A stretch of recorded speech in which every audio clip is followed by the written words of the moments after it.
Okay, so 21 times 85 is 1785. So I must have just got the count totally wrong. 1785 is what this should be. And that gives us 2295. That's better, so I can select the beam here now and change that.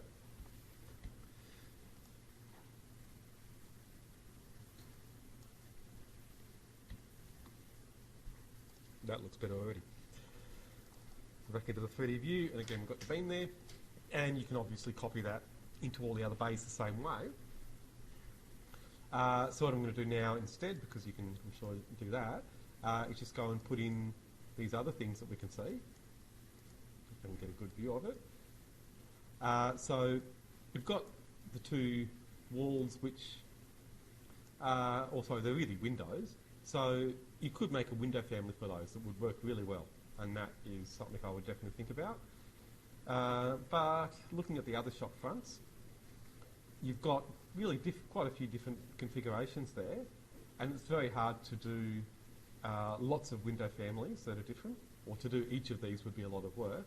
And if you're only using each of those once or twice, you need to maybe decide whether it's worth putting all of that extra time in, when you could use curtain walls to achieve something very similar, and they're a little bit easier to set up.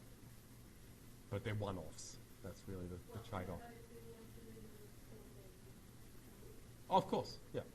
But then if you're going to have a shop front or something that you'll put in place of those, then you might again use curtain walls or something for this. And it's really where you've got lots of different panel sizes and a mix of doors and windows together, and also where you have the framing changing as well, like you do here. That's when you want to think about maybe using curtain walls instead of trying to make lots of door and window families. So, so again, also we've got this little wall underneath, this low height wall, and that's an easy thing to add as a starting point. So back into the ground floor floor plan, I can now draw a new wall, probably just using my existing 470mm wall type, and then I'll set the top constraint to unconnected. And if you're not sure, it's the same up here. If you change that height option to unconnected, it's the same thing. So height, top constraint basically mean the same almost.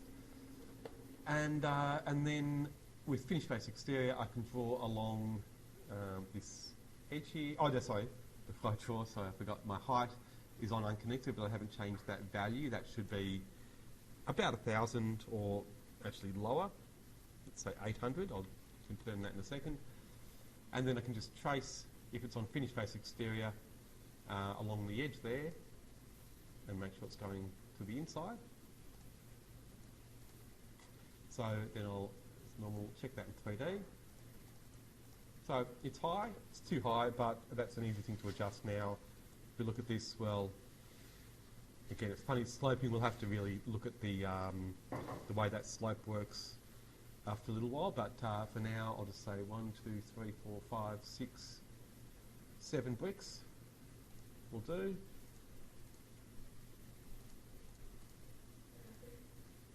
Yep, 600. If you're wondering why they use 600 as a standard height, 600 and 1200, it's from the brick courses. Because if I multiply that by 86, it would have been 600. So, so again there, 595 is close to 600, obviously, so that will be what I change my height to. There we go. And then I can simply draw another wall on top of that.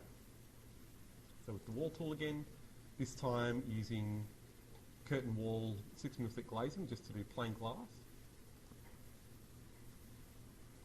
And it's set back from the edge of the brick, which is nice, centered basically within the wall, which is actually a good way of doing it. So, so I'm going to put the, well actually it's a curtain wall, so the location line there, you can see still says finished face exterior, but notice it's greyed out.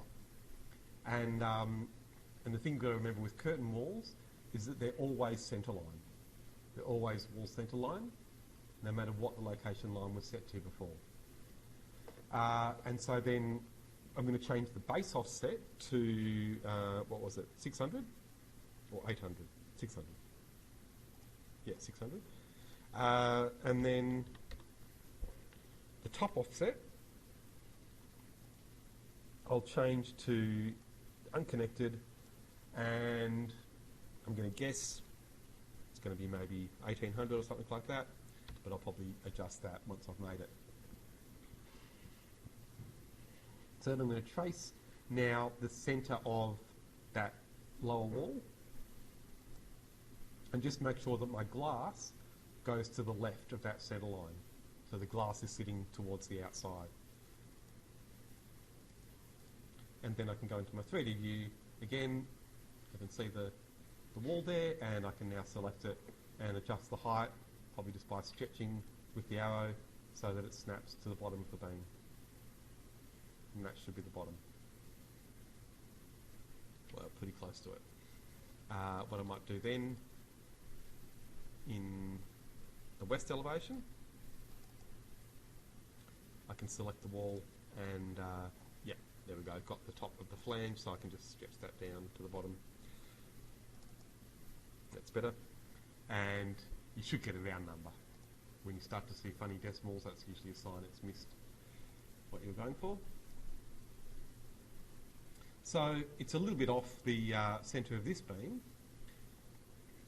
So you've got a few options there, and probably the best one though is to move the beam. I think so. The beam is probably slightly to one side of the centre in reality. It's hard to know for sure, but it's definitely more presentable as well if you make it that way. So to adjust that beam, it's probably easiest in the ceiling plan, ground floor ceiling plan. I can hopefully see the beam. I can't though, so what do you think could be done there to make the beam show? Yeah, okay, so I'll try those things. So yeah, structural depth definitely. I'll try wireframe first though, so that's not changed much because there's nothing there see-through that I can see. But that's probably good to check that. But yeah, definitely your view settings. So yeah, you can check the visibility settings, but I can see that other beam. So structural framing probably is turned on, but that's definitely something you should check. The main issue though is another view setting, your view range. So my cut plane is too high, and if you go to your view range, you can lower it. And I think you'll need to do this most of the time, because the default setting for your cut plane in a ceiling plan is too high, I think. So 2300, that's quite high. It'll be above most of your doors, and in this case, the window as well. So I'll take it right down. I'm going to make that cut plane 1500, which is quite low for a ceiling plan, but it still should work. Click OK, and there we are. There's my curtain wall, and then the beam. Well, the beam should be on top of it, but then there's another thing you need to know. When you're working with structural elements, they sometimes show up as a line. I'll go back to hidden line and turn my thick lines off. Also turn my thin lines off so I can see thick lines. And then I'll just prove to you that the beam is there, because you can see here that it's giving me two structural framing members. Well, and I just selected by doing a crossing over the top of them, going right to left. So what I'll do now is I'll isolate those so that you can see what the beam looks like. The big concrete one's okay, that's easy to see, but that's the steel beam. It's just showing as a line. And that's the way it's set to show. It should be showing like that, because often engineers don't want to see all of the detail. They just need to see a line so they know where it starts and where it stops, and that gives them enough to do their calculations. And that's a convention you'll see in engineering drawings. They often will draw the beam just like that. We don't want that though. We want to see the beam. So, easy way, change your view to fine. So it's on course. If you change it to fine, then it will usually show the geometry, in other words, what the beam looks like. So there's my beam, and now I can go and reset my temporary height isolate to bring back the other things, and I can then select the beam and finally move it across to line up with the glass in the curtain wall. So those little details make a difference, and it's good to get it right before you go copying it throughout the project. So that looks pretty good. And then I can copy that by selecting it. So you can see I'm going to do the upper panel. Now that still looks wrong to me. Let's get it right.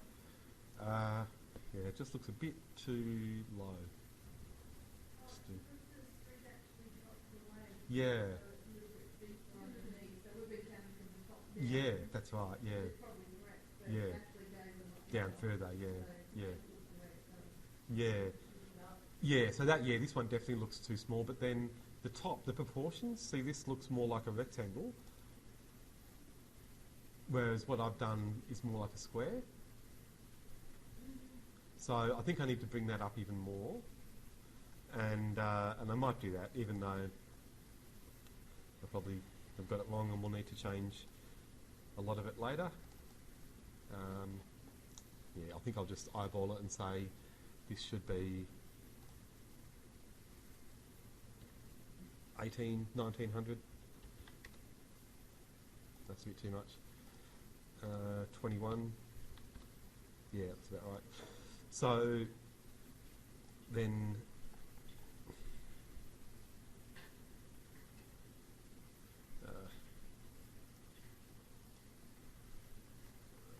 what is it now? 2100.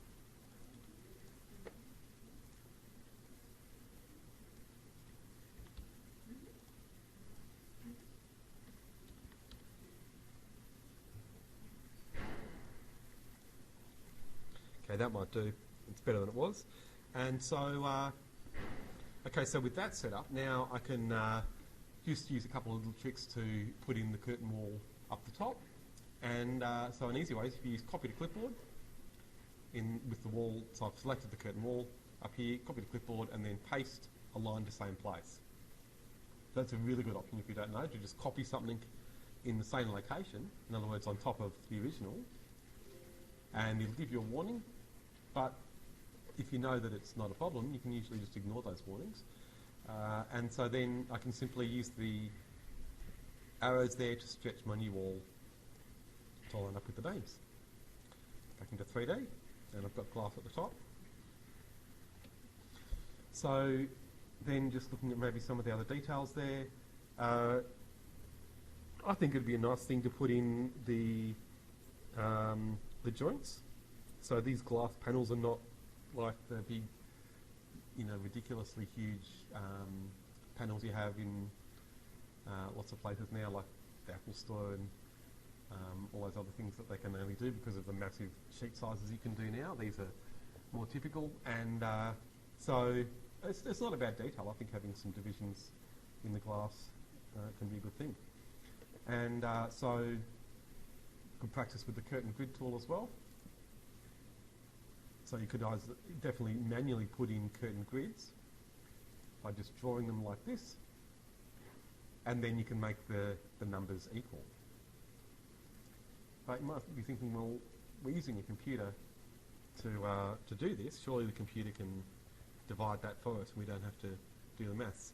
And so it definitely can, and the easy way would be to select the wall, go to Edit Type, and I'll go to Duplicate, and we'll call this it's plain 3 panels. Click OK, and then I'm going to set the vertical grid to a fixed number. And in fact, I shouldn't have called it 3 panels, because that number will vary. So I'm actually just going to change that to plain panels. That's it. Click OK. And then with that fixed number option, so here fixed number is the option that I've set in just the only thing that I've changed, obviously. And then if you look in the properties of the wall, and that's just your properties panel, you'll find when you scroll down, it gives you a number setting where you can put in the number of panels. That's going to be 3. Oh, and it's funny, it's actually not the number of panels, it's the number of grids. Okay, so, yeah.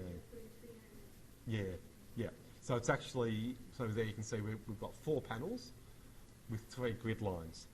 So it's so it's going to give us 3 panels with 2 grid lines. So here the setting would be 2, because these, you can see. Sorry? The lines, which... Oh, that's right. Oh, yeah, except on this one it's 2, but yeah, that's on the other one, yeah, with you. Okay, so that's just a nice little detail, and then you could probably use a similar setup for the bottom as a starting point, and then look at putting in, well, I'm not going to show them sliding. How are we going for time? Yeah, we've got plenty of time. So, yeah, I did want to get onto panels, because that's something that you'll definitely be able to use right away. So, okay, so here I'll just start with the same window type. In other words, the same wall type, I mean. So if I select that wall, in properties, I can choose plain panels. Right, and so then looking at the wall, we've got, well, sort of, we've got the slider is sliding in the middle halfway, so it's really 4 panels. So again, in properties here, I can change that number to 1 less than the panels, so yeah, 3, and then we've got 4 divisions, also 3 divisions, 4 panels. And so then though, I need the panel to change. So if you move onto the edge of one of the panels, then you can press Tab. So these things, I'll take a little bit of time, but you just need to practice with them. And again, on the edge there or on the side, if I press Tab once, it'll go to something. Tab again, it goes to something else, this time a chain. And so Tab again, and finally it's highlighting that panel, the individual panel of glass. So I'll click now and it's selected it. And you can see then in properties, it's a system panel called glazed. If I go to edit type, then in theory I could change it. The problem is there's a bug in the program, and it's up here. You'll know it when you need to do this, because you should be able to load to get a new family, but it's greyed out and it only happens the first time. So to fix that, what you need to do is just cancel to get out of it, go to the Insert tab and load family. So there. So if you don't know, this is really handy. Sometimes you just need to load families on their own. So you've always got that option on the Insert tab. So here again, load family, and I'll go to curtain wall panels and just get any of these. Maybe I'll get a door, because I know I'll need some doors later. That'll do, this one. So now, watch what happens if I go and do the same as I did before. I'm going to use Tab to highlight the glass, go to Edit Type, and now the Load button comes up. So it's only the first time. From then on, you'll be able to load from here. And so I'm going to go to Revit Library, down here, and curtain panels. And, oh no, sorry, these are some of my others. Curtain wall panels, sorry. And we've got there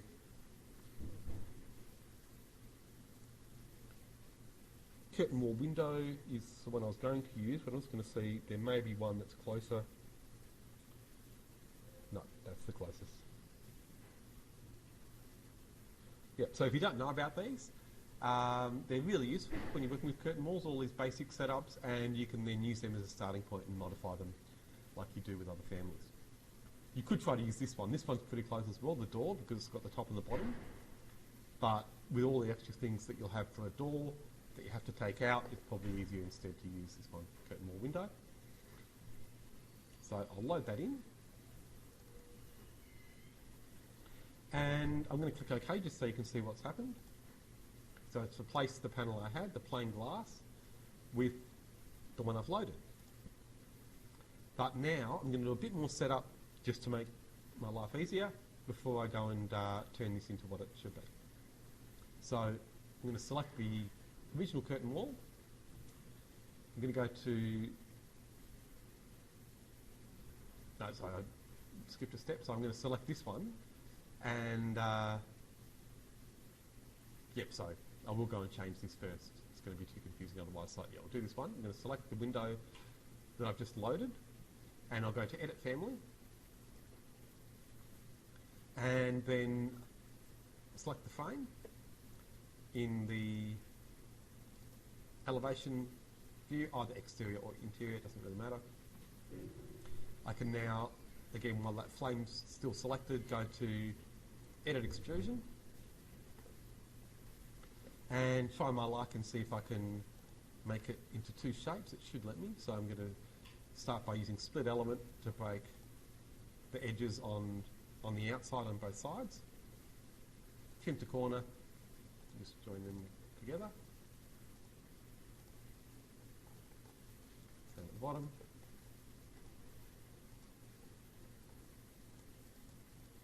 Get rid of those two edges on the side.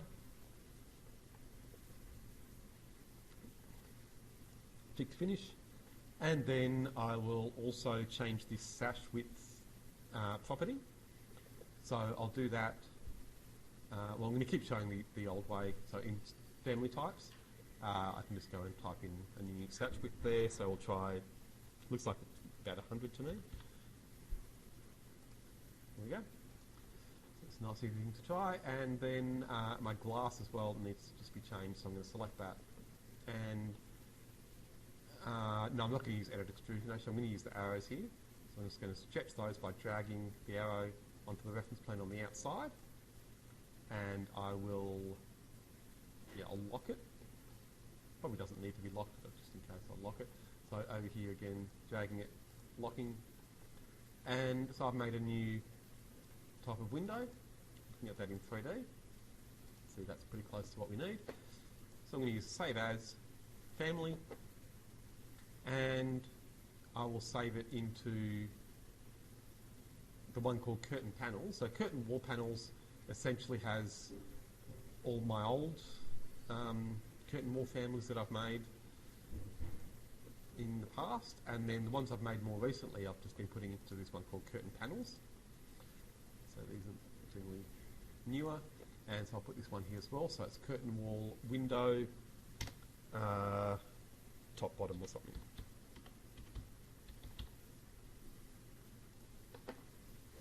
So now with loading the project, I won't see a change right away, but if I use Tab now to select this panel, then in Properties I can just change this to the one I've loaded, which is that one. There we go. Now I could go and choose each one and do that, but a quicker way is to select that wall, go to Edit Type, and I'll duplicate it. So we'll call it plain. No, this is not plain panels anymore. So this is window panels.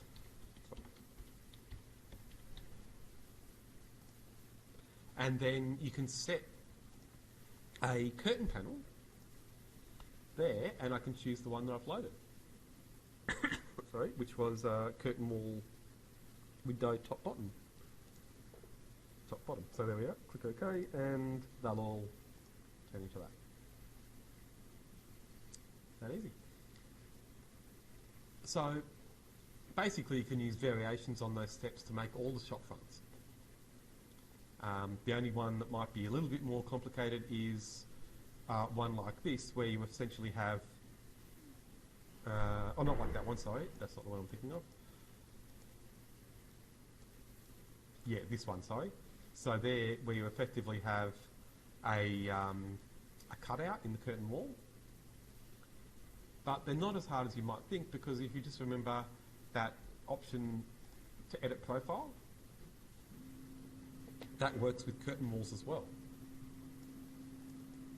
So if you draw a wall, a curtain wall,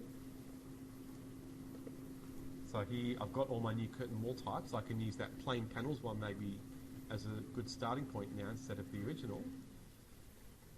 And so again, drawing using the midpoint here would be good, or the centre line, sorry.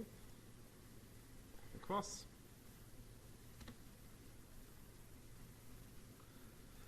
Okay, so then when I look at that in either 3D or maybe in elevation,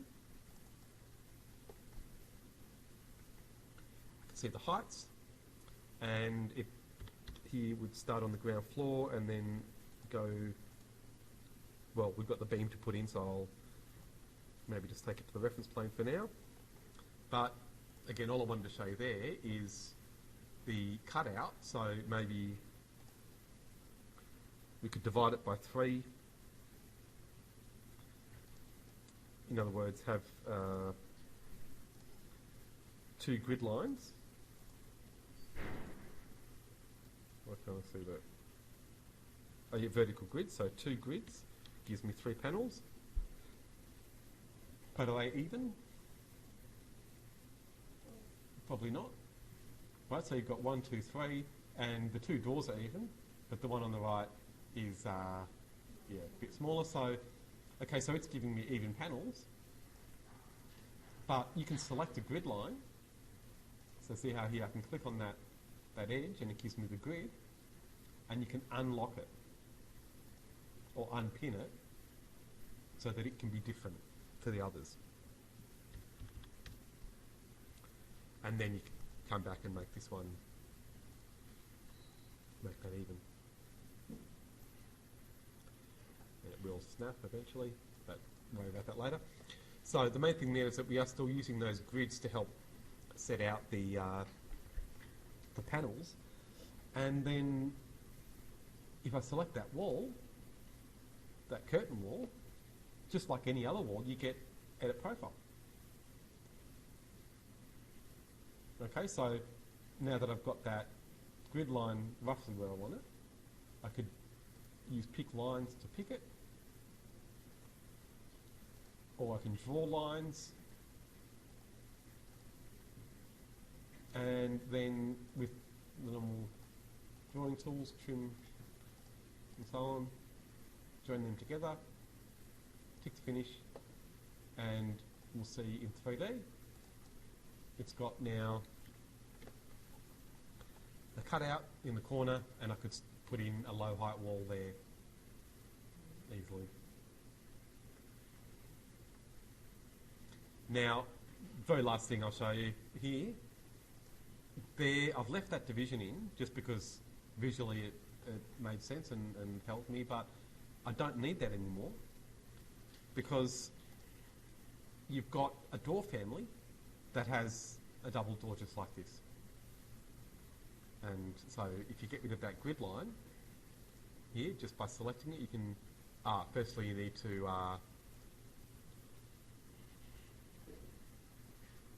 now sorry, it's not letting me delete it.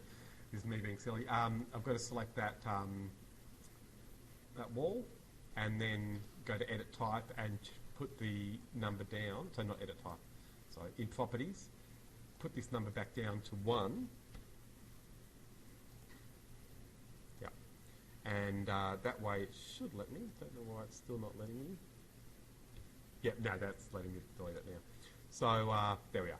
So it wouldn't let me delete the grid before because it was set to have 2 grid lines in properties, and now there we are. It's coming up with the delete option up here. So I've got one big panel there, and so I probably overcomplicated it. I should have just set it to have 1 grid line instead of 2. But either way, now that I've got that single panel for that main big sheet, I can go to edit type, load, and even just in the default library here, curtain wall panels, you should have that one, there it is. Door, double glass D-pulls is almost exactly what you have there. There we go. And then I could just do the top and the bottom of this one the same as I did before, changing it to that window that I made. There we go. Okay, so I'd probably match those sizes. You can easily do that going back to the window family, but otherwise that's pretty close to what you really have.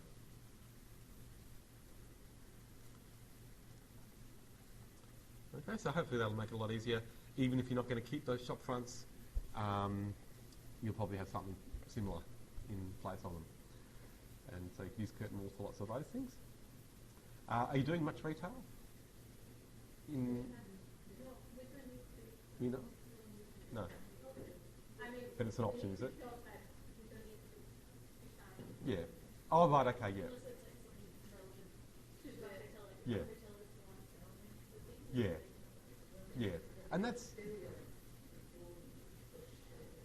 Yeah. Yeah. So, and look at something... Yeah. Yeah. And so, look, because I know I was just worried I'd steered you in the wrong direction earlier by setting aside a big part of that floor area for retail, when really a hotel like this probably wouldn't be set up like that. Usually, you wouldn't need to have tenancies to increase your income, because the hotel would be making good income off that floor space anyway, in many cases. So they often don't try to rent out their floor space like you would in other types of buildings. But then they do have some of their own retail, not so much in Australia, I don't know why, but it seems less here than in other places. But they definitely do here have souvenir shops a little bit and things like that inside, so that's maybe going to be more internal access anyway. So you maybe won't have too many shop fronts, or as many shop fronts necessarily, and then you might need to look at other options. And so, as well as putting in all the shop fronts, you can put in solid walls in these gaps left over, and then look at putting in all those other families. So I just want to make sure you know one final thing, which I'm trying to get to, the door families for some of the other common elements on the facade, like the roller doors, the fire doors, those exit doors. Most of those things, they're all pretty standard elements, so you should be able to find those in the regular library. So here we've got they're the overhead rolling doors, they work perfectly, but you need a wall to put them in. So have a good look through the library and see which families you have there that you can use. And then remember, in the Revit library that we've got here, you'll find even more. So now that you're getting to the stage where you're going to be putting in more detailed elements, that's definitely something you need to do. Yeah. No, this is from here. Yeah, yeah. But I've reduced the size a bit, so it's a little bit easier to copy. It's fairly large, though. It is still about 8 gig. It was getting up above, well above that, but yeah, it's not small. But I've got a lot in it for you. So you could just take certain folders if it's too big.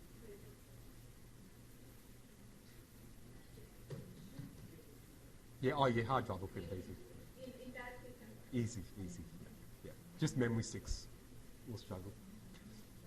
So here it is. So yeah, it is still about 8 gig, I think. It was up to 12 at one point. So, oh yeah, so the only thing there to remind you about as well is these folders. Don't forget the Chew library. We may not even have it for that much longer. It's one of the other teachers put most of this together, and he may not want us to use it anymore, but for now we can. So have a good look through that, because he's built up some really good things that... yeah, he's updated it. So he's given it to us for now, but again, that may not be for much longer. I know he's getting a bit sick of doing all this work that probably should be done by everyone else. Sure. So for the assignment, what do we need to send it? Do we need to do how it's the movie now? Okay, so I'll just do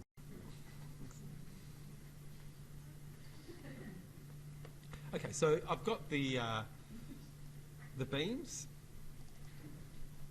in the area where I want to put a shop front, and so I'm going to make that with a curtain wall, but before I do that, I'm going to put in the beam there that you can see is dividing these two panels, and so I'm just going to use a beam family in Revit for that as well. And so again, on the Structure tab, this time using the beam tool, I can use one that's already loaded because that one I showed you at the beginning, the UB, is exactly what I need. And so looking at the image here, again, all we can do is count bricks. It looks like it's about 2 courses high, so again, we'll say 170. And so I'll go to Edit Type and Duplicate. So it's centimetres, this one. It's interesting. Must be from Europe. Anyhow, so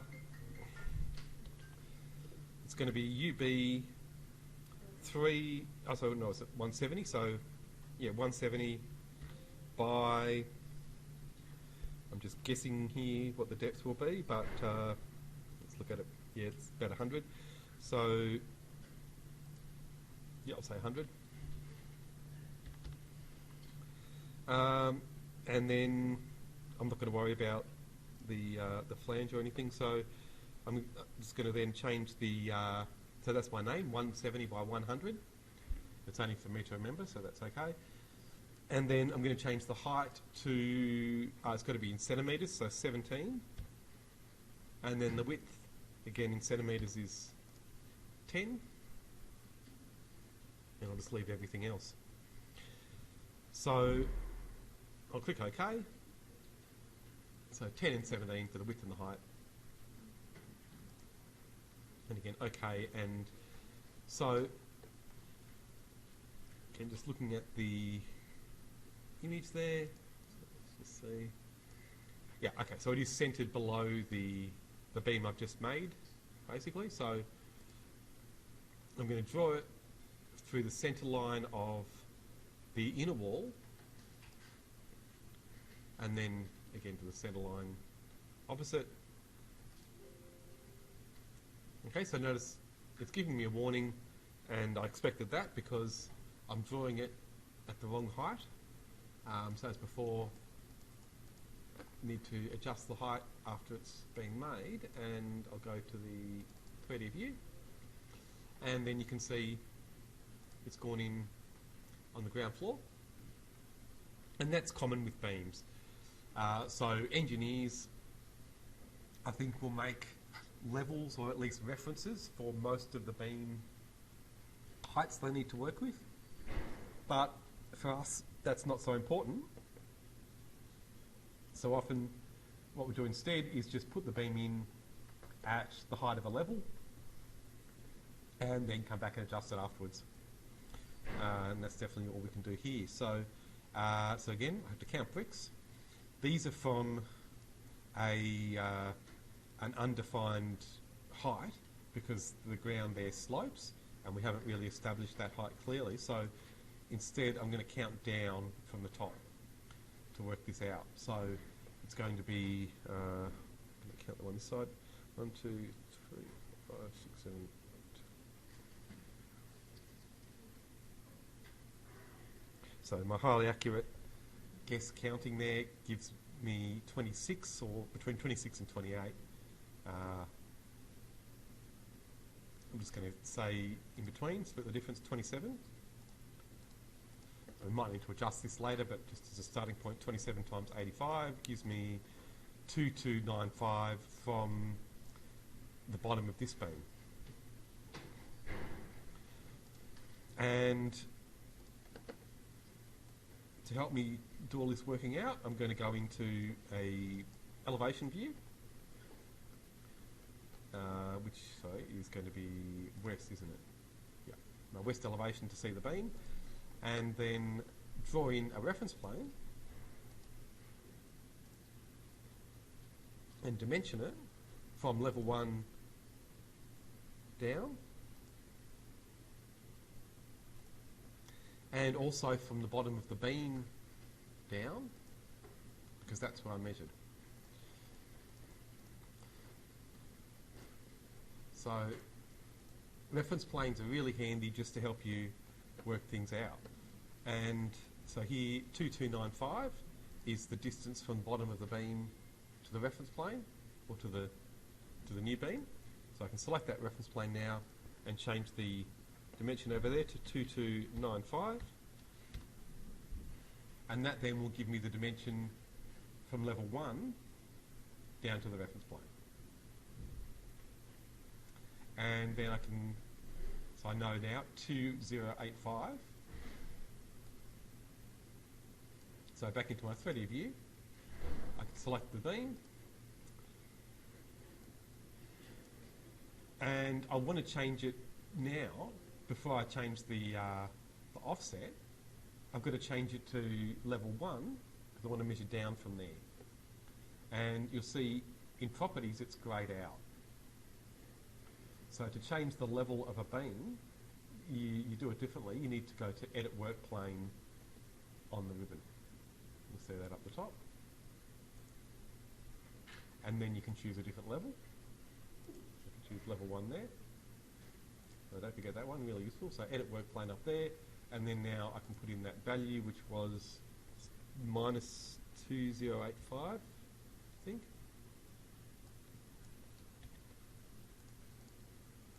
And the same for both start level and end level offset. There we are. So that looks a bit low to me. Maybe my counting's out. Sorry? Oh, did I right? Okay, yep, lucky, yep. 2295, so my memory's off. Oh no, but sorry, the number was different, wasn't it? Yep, so you're right. So what was it? West 2805, yeah. So my maths is out.